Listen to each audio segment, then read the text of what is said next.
Hey everyone, welcome back. हाजिर हूँ आपके लिए लेकर एक brilliant south Korean love story thriller movie की एक्सप्लेनेशन जिसका नाम है डेजी। एंड ये फिल्म साल 2006 में रिलीज़ हुई थी। इसकी IMDb रेटिंग है 7.5 stars out of 10 which is pretty good. Explanation start करने से पहले मेरी आप सभी से एक रिक्वेस्ट है, अगर ये वीडियो आपको पसंद आती है तो प्लीज़ वीडियो को लाइक करके कमेंट्स में यस लिख दीजिए। साथ ही साथ चैनल को सब्सक्राइब करके बेल आइकन भी प्रेस कर दीजिए। Now with no further delay, let's begin. Film शुरू होती है एक विलेज के खूबसूरत से सीन से, जहाँ हमें डेजी फ्लावर्स को दिखाते हैं। एक लड़की साइकिल चलाते हुए जा रही होती है, फिर वो एक नदी किनारे बैठकर पेंटिंग बनाती है। लौटते वक्त बहुत ही तेज़ बारिश हो रही थी और वो एक शॉप के शेड में खड़ी हो जाती है और नरेट करती है, आज फिर से बारिश हो रही है।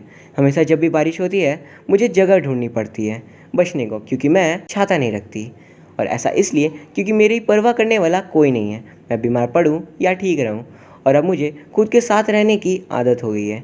मेरे ग्रैंडफादर मुझसे कहते हैं, एमिली, आखिर में बारिश रुक ही जाएगी और सूरज की रोशनी तुम्हें घेर लेगी और तुम्हारे ज़िंदगी में भी कोई ज़रूर आएगा। मैं 25 साल की हो गई हूँ और अपने पहले प्यार का इंतज़ार कर रही हूँ।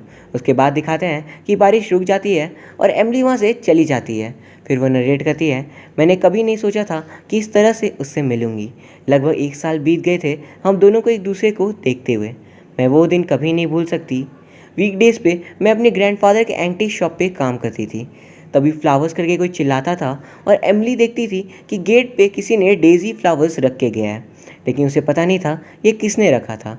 वो अपने एग्जीबिशन के लिए बहुत से पेंटिंग्स बनाई रही होती है, क्योंकि उसकी पहली एग्जीबिशन थी और उसे अपना बेस्ट करना था। फिर वो बताती है कि वीकेंड्स में मैं एक स्ट्रीट पेंटर हूँ। तो उस दिन उसके पास एक जॉन नाम का बंदा आता है। उसके हाथों में वैसे ही डेज़ी फ्लावर्स थे जैसे कि एमिली को रोज़ मिला करते थे। जॉन उसे खुद की स्केच बनाने को कहता है और एमिली सोचती है, ऐसे तो मुझको सारे कस्टमर्स अनजान लगते हैं, लेकिन ये पता नहीं क्यों जाना सा लगता है। शायद ऐसा इसलिए क्योंकि ये एग्जैक्ट 4:15 में आया है। मुझे ऐसा फील हो रहा है ये मेरी बेस्ट स्केचिंग हो सकती है। तभी जॉन कहता है, मुझे जाना होगा। पर एमिली कहती है, लेकिन स्केच कंप्लीट नहीं हुई। जॉन कहता है, कोई बात नहीं, मैं कल इसी समय आ जाऊँगा, कल कंप्लीट कर देना। और डेज़ी को उधर ही छोड़ एक स्माइल देकर वो चला जाता है। रात को एमिली उसकी स्केच कंप्लीट कर सोचती है वो आज मेरी तरफ नहीं, मेरे पीछे की ओर देख रहा था। अगले दिन वो एग्जैक्ट 4:15 में पहुंच जाता है और एमिली कहती है कि उसने जॉन की पुरानी स्केच पे कॉफ़ी गिरा दी, तो उसे आज दोबारा से बनाना पड़ेगा। इस बार भी वो पीछे की ओर देखता है तो एमिली उसके सर को घुमाती है और कहती है, सर प्लीज़ मेरी ओर देखो, तभी मैं बना पाऊंगी। वो हंसते हुए कहता है, सॉरी एंड ऑफ कोर्स। दोबारा वो जल्दी जाने लगता है, लेकिन एमिली इस बार स्केच कंप्लीट कर लेती है और जॉन को दे देती है। जॉन पूछता है कि आप मेरी पेंटिंग बना सकते हो। एमिली कहती है, हाँ, लेकिन इसमें स्केच से ज़्यादा पैसे लगेंगे। वो कहता है, ठीक है, अगले हफ्ते मैं फिर से यहाँ आऊँगा, प्लीज़ बना देना। एमिली उसके शक्ल को जब घुमाती है तो उस पर थोड़ा सा दाग लग जाता है, तो उसे प्यार से साफ़ करती है और फिर जॉन चला जाता है। एमिली उसे देखती रह जाती है। उस शाम उसके ग्रैंडफादर उसकी कुछ फ़ोटोज़ लेते हैं उसकी पेंटिंग के साथ।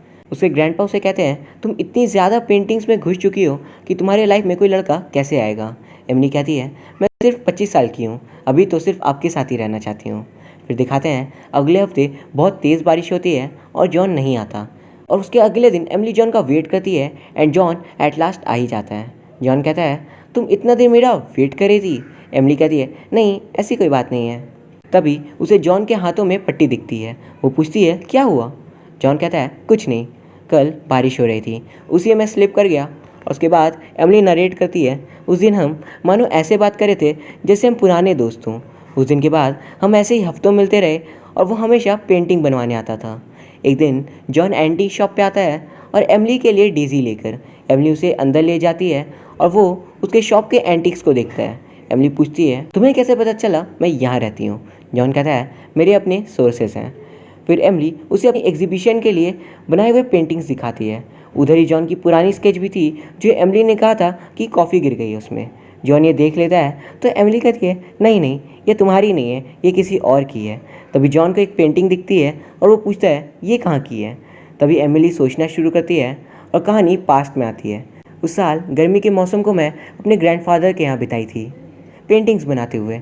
मैं एक लॉक के ऊपर चलकर स्ट्रीम क्रॉस करती थी, बट एक दिन स्ट्रीम में गिर जाती हूँ और मेरा पेंटिंग किट भी बह जाता है और मेरे अंदर उस स्ट्रीम के प्रति डर सा बन जाता है। पर अगले दिन वहाँ पे लॉक की जगह एक ब्रिज बन गया था और मेरी पेंटिंग किट भी किसी ने वापस ला कर रख दी थी। वो बिल्कुल नहीं जानती थी ये किसने किया, पर वो चिल्लाकर थैंक यू कहती है और फिर उसी जगह एक पेंटिंग बनाकर रख देती है एज अ रिटर्न गिफ्ट कि जिसने भी उसके बैग को लौटाया वो ये पेंटिंग ले ले। अगले दिन वो पेंटिंग कोई ले जा चुका था। 1 महीने बाद वो अपने ग्रैंडपा के शॉप आ गई थी और उसे वहाँ पे रोज़ डेज़ी फ्लावर के पॉट मिलना शुरू हो जाते हैं। फ्लावर सेंटर ने कभी भी खुद को नहीं दिखाया था, शायद वो अपनी फीलिंग्स बताने में घबराता था। फिर हम आ जाते हैं उसी सीन जो एमिली सोचना शुरू करती है। वो अपने मन में कहती है शायद मुझे वो इंसान अब मिल चुका है जो मुझको डेज़ी भेजा करता है। उसे लगता है कि जॉन ही वो बंदा है। जॉन भी एमिली से प्यार करने लगा था और वो ज़ोर से उसे हक कर लेता है और मन में सोचता है मैं एमिली को सच नहीं बता सकता कि मैं असल में हूँ कौन। फिर हमें दिखाया जाता है कि आखिर जॉन है कौन। जॉन असल में एक इंटरपोल मेंबर था जिसका काम था नीदरलैंड्स के शहर एम्स्टर्डम में एशियन ड्रग डीलर्स के रास्ते को जानना कि वो कौन से रास्ते से ड्रग सप्लाई करते हैं एशिया और यूरोप में। तो एक दिन वो नज़र रख रहा होता है डीलर्स पे और वहाँ पे एक फ्लावर शॉप से वो डेज़ी का पॉट उठा लेता है और उधर ही एमिली पेंटिंग बना रही होती है। तो वो उसके पास जाकर बैठ जाता है ताकि किसी को शक ना हो कि वो एक एजेंट है और फ्लावर पॉट उधर ही छोड़ वहाँ से चला जाता है। हम ऐसा वे सोचते हैं क्या ये वही इंसान है जो एमिली को डेज़ी फ्लावर्स देता था या फिर इसका डेज़ी लाना सिर्फ एक कोइंसिडेंस है। इसका जवाब हमें आगे मिलेगा। अब जॉन फिर से अपनी तरफ की कहानी सुनाता है कि पहले तो वो सिर्फ इन्वेस्टिगेशन के लिए एमिली के सामने बैठता था, लेकिन अब उसे सचमुच एमिली ही अच्छी लगने लगती है।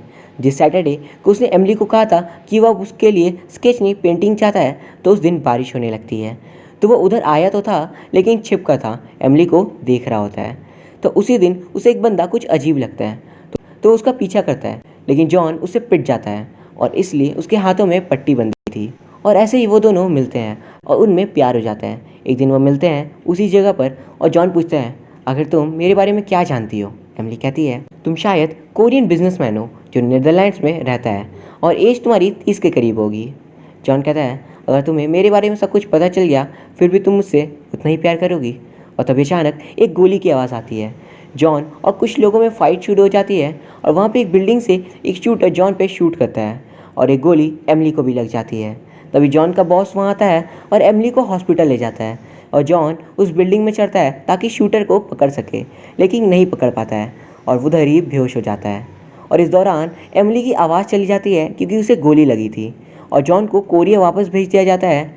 लेकिन अभी भी एमिली को डेज़ीज हर रोज़ मिलते थे। तो आखिर कौन है जो एमिली को डेज़ीज भेज रहा था, जिससे मन ही मन एमिली प्यार तो करती थी लेकिन वो जॉन को वो बंदा समझकर उससे प्यार करने लगती है। अब हमें मार्क नाम के बंदे को दिखाते हैं। वो नरेट करता है पहली बार जब मैंने उसे देखा तो उसके दूसरे दिन ही मैंने अपना पहला मर्डर किया। मैं सिर्फ गन पाउडर की स्मेल ही जानता था, लेकिन एक आदमी से सुना था कि फूलों की खुशबू में बारूद की खुशबू खत्म हो जाती है, इसलिए मैं डेज़ीज उगाना शुरू किया था। लेकिन सारे फूल मेरे लिए खुशबू नहीं होते। जैसे ट्यूलिप का मतलब है काम और मेरे काम में बारूद तो हो गई। दरअसल मार्क एक कॉन्ट्रैक्ट किलर एजेंसी का मेंबर था। वह एमिली के ग्रैंडफादर के गांव में ही था और एक हाउस बोट पे रहा करता था।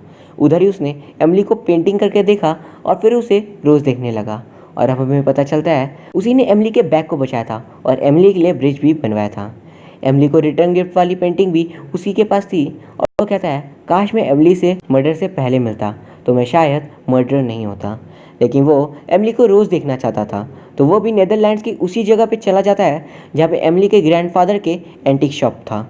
वो रोज़ एमिली को डेज़ीज देखता और एक बिल्डिंग से उसे देखता रहता। जब वो वीकेंड्स पे पेंटिंग बनाने रोड मार्केट पे आती तो वो भी एमिली को देखता देखता पेंट बनाना शुरू कर देता है। लेकिन उसे कभी हिम्मत नहीं हुई एमिली से बात करने की। वो एक दिन जॉन को देखता है एमिली के साथ और उसे बहुत गुस्सा आता है। वो जॉन को शूट करना चाहता था लेकिन नहीं करता। और अब हमें पता चलता है मार्क ही वो इंसान था जिसने बारिश वाले दिन जॉन को पीटा था, क्योंकि उसे लगा था जॉन भी उसकी तरह कोई किलर है। लेकिन जॉन उसका अपोजिट निकला, यानी मार्क एक किलर था और जॉन एक पुलिस वाला। मार्क ही वो बिल्डिंग वाला था और शूटर भी जिसने जॉन को शूट करा था कंधे पे, और इसी कारण वो गिर जाता है और एमिली को गोली लग जाती है दुश्मनों की। एमिली अब हॉस्पिटल से अपने ग्रैंडफादर के घर आ जाती है और उसके ग्रैंडपा उसका हौसला बढ़ाने की कोशिश करते हैं।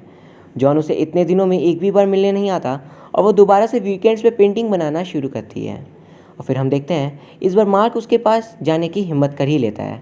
मार्क एमिली को खुद की स्केच बनाने को कहता है और एमिली उसकी जगह जॉन का स्केच बना देती है। वो बहुत टेंशन में होती है जॉन के उससे मिलने नहीं आने पे। मार्क कहता है कोई बात नहीं, मैं कल वापस आऊँगा, कल बना देना। उस दिन मार्क अपनी गाड़ी से एमिली को घर छोड़ देता है और फिर वो रोज़ ही एमिली को अपनी गाड़ी से घर छोड़ने लगता है। एमिली उसके साथ आती तो थी लेकिन किसी भी दिन उससे बात नहीं करती थी। उसकी आवाज़ तो जाग चुकी थी, फिर भी उसका मन भी नहीं था उससे बात करने का, क्योंकि वो जॉन को डीसी देने वाला इंसान समझती थी और उसे प्यार करने लगती है, जबकि मार्क उसे डीसी देता था। और हम देख पाते हैं वो दोनों क्लासिकल म्यूज़िक के फ़ैन होते हैं। एमिली समझ चुकी थी मार्क उसे पसंद करता था, लेकिन वो अब भी जॉन का वेट कर रही थी। एक दिन एमिली उसे डिनर को पूछ लेती है। दोनों एक रेस्टोरेंट पे जाते हैं और वहाँ पे एमिली को बैठाकर वो कहीं जाता है। उसे एक और टास्क मिला था किसी और को मारने का। मार्क जल्दी से टास्क कंप्लीट कर वापस आता है और वह एमिली उसे उसका स्केच देती है और एक नोट देती है जिसमें लिखा था, सॉरी बट मैं किसी और से प्यार करती हूँ। मार्क कहता है, मुझे तुम्हारी पेंटिंग्स पसंद है, मैं सिर्फ तुमसे दोस्ती करना चाहता हूँ।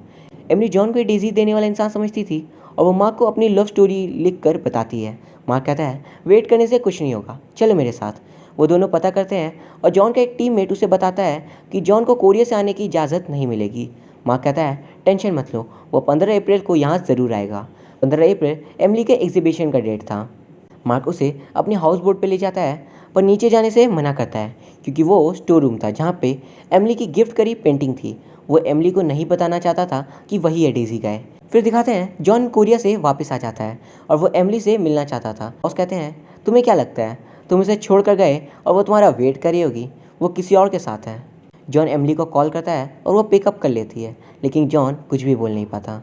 वो खुद को दोषी मानता था एमिली की वॉइस जाने का। एक दिन हिम्मत कर वो एमिली से मिलने जाता है और वहाँ पे मार्क भी था। एमिली उसे देखते ही अंदर बुलाती है और एक पेपर में लिखती है, कैसे हो तुम, ठीक तो हो। वो ऐसे बात कर रही थी मानो जैसे उसे अपनी वॉइस जाने का कोई गम ही ना हो। वो सिर्फ जॉन से दोबारा मिलना चाहती थी बस। जॉन उसे माफ़ी मांगता है और वहाँ से चला जाता है। एमिली जॉन को बताना चाहती थी कि उसके लिए सिर्फ जॉन के साथ रहना मैटर करता है और कुछ भी नहीं, लेकिन वो कुछ नहीं कह पाती। वो रोती रह जाती है और जॉन गिल्ट में वहाँ से चला जाता है। वो जॉन को रोकने के लिए गेट पे बहुत मारती है, लेकिन जॉन नहीं रुकता। अगले दिन जॉन अपने बॉस के साथ उस शूटर का पता लगा था जिसने ओपन मार्केट पे उन पर हमला किया था। उसका बॉस कहता है, मैं जानता हूँ इन शूटर्स के एजेंसी को, मैं उन्हें खुद के ही मर्डर का पैसा दूंगा और वो उसी किलर को भेजेंगे और हम लोग उसे पकड़ लेंगे। जॉन कहता है, मेरी सुपारी दे दो, तुम फैमिली वाले हो। और प्लान के अकॉर्डिंग मार्क को ये काम मिलता है।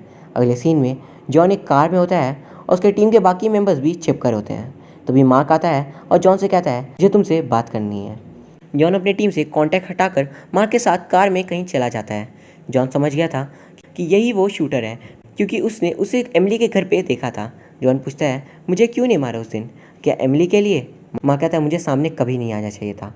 तब जॉन समझ जाता है कि मार्क ही डेजी का है। मार्क कहता है, हम दोनों में से एक ही एग्जीबिशन जा पाएगा। जॉन कहता है, दोनों ही चलेंगे और लास्ट में वो जिसको भी चूज़ करेगी दूसरा उसका गुड फ्रेंड बना रहेगा। मार्क कहता है कि तुम ही ज़्यादा सही रहोगे एमिली के लिए, लेकिन मार्क की आंखों में एक एविल सी हंसी थी। जॉन मार्क को दोस्त समझ लेता है और फिर कार से उतर कर चला जाता है। वो सीन उधर ही ख़त्म हो जाता है और अगले दिन एग्जीबिशन में सब आए थे, सिर्फ जॉन नहीं था। वहाँ उसका बॉस बताता है, जॉन ड्यूटी के वक्त मारा गया, मतलब वो लास्ट मार्क के साथ ही दिखा था। मार्क नज़र चुरा रहा था और एमिली बहुत रो रही थी। उसके बाद पूरे 1 साल बीत जाते हैं और मार्क एमिली का अच्छा दोस्त बन चुका था। उसके ग्रैंडपा उसे शादी के लिए राय देते हैं। नेक्स्ट सीन में एमिली जॉन के टूम पे फूल रखती है और तभी जॉन का बॉस वहाँ आता है। जॉन के कातिल का कुछ डिटेल्स देता है। वो कहता है जो भी था उसे क्लासिकल म्यूज़िक बहुत पसंद था।